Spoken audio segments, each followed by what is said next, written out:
এই মহিষাসুরের অত্যাচারে দেবলোক হল বিপর্যস্ত।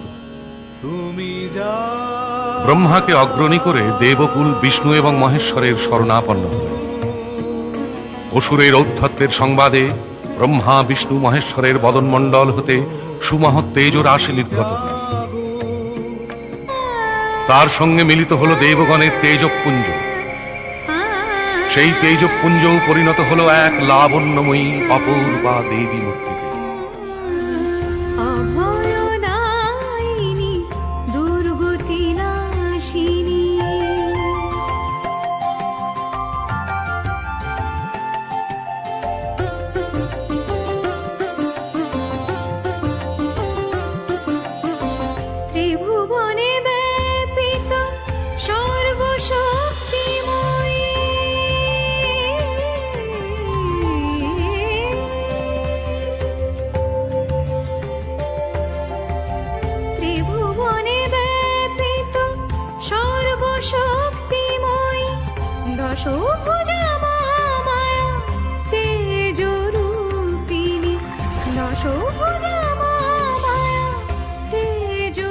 শঙ্খ বাদন করে দেবী যুদ্ধ শুরু করেন।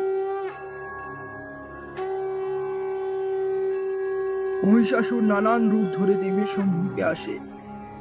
মধুমদ্য পান করে দেবী বলেন, গর্জ গর্জ ক্ষণং মূঢ় মধু यावत् पिबाम्यहं मयात्रै हतेत्रैव गर्जीष्यन्त्यासु देवता।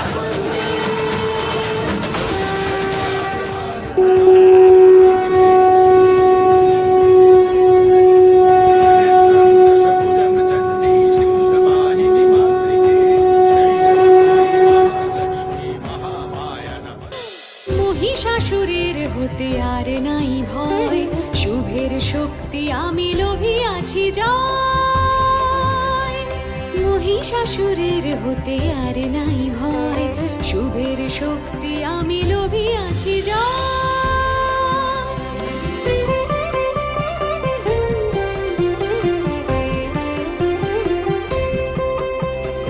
তোমাদের স্তব শুনে হয়েছি হে প্রীত,